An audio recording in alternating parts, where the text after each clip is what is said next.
বাগেরহাট জেলা বিএনপির সাবেক সভাপতি ও সমন্বয়ক এম এ সালামকে মনোনয়ন দেওয়ার দাবিতে গণজমায়েত ও বিক্ষোভ মিছিল করেছে বাগেরহাট ২ সদর ও কচু আসনের সর্বস্তরের জনগণ। মঙ্গলবার বিকেলে শহরের কেন্দ্রীয় শহীদ মিনারে গণজমায়েত শেষে এক বিক্ষোভ মিছিল বের করে। মিছিলটি শহরের প্রধান সড়ক প্রদক্ষিণ শেষে পুনরায় কেন্দ্রীয় শহীদ মিনারে এসে শেষ হয়। বিক্ষোভ মিছিল পূর্ব গণজমায়েতে উপস্থিত ছিলেন জেলা বিএনপির যুগ্ম আহ্বায়ক শেখ শমশের আলী মোহন, খাদেম নিয়ামুল নাসির আলাপ, সদস্য হাদিউজ্জামান হিরো, পৌর বিএনপি সভাপতি শেখ শাহেদ আলী রবি, সদর উপজেলা বিএনপি সভাপতি সৈয়দ নাসির আহমেদ মালেক, জেলা স্বেচ্ছাসেবক দলের আহ্বায়ক জাহিদুল ইসলাম শান্ত, সাধারণ সম্পাদক ডালিম ফকির, মহিলা দলের সাধারণ সম্পাদক নার্গিস আক্তার ইভা, জেলা শ্রমিক দলের সাবেক সভাপতি ও বাস মালিক সমিতির সভাপতি সর্দার লিয়াকত আলী, জেলা রেড ক্রিসেন্ট ইউনিটের ভাইস চেয়ারম্যান মুস্তাহিদুল আলম রবি, অ্যাডভোকেট হিরুক মিনা সহ শত বিএনপি ও তার অঙ্গ সহযোগী সংগঠনের নেতৃবৃন্দরা এ সময় উপস্থিত ছিলেন। গণজমায়েতে বক্তারা বলেন, জেলা বিএনপির সাবেক সভাপতি ও সমন্বয়ক এম এ সালাম বিগত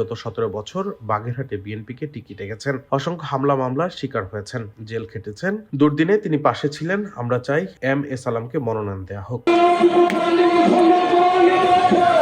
ডেস্ক রিপোর্ট, দৈনিক ডেস্টিনি।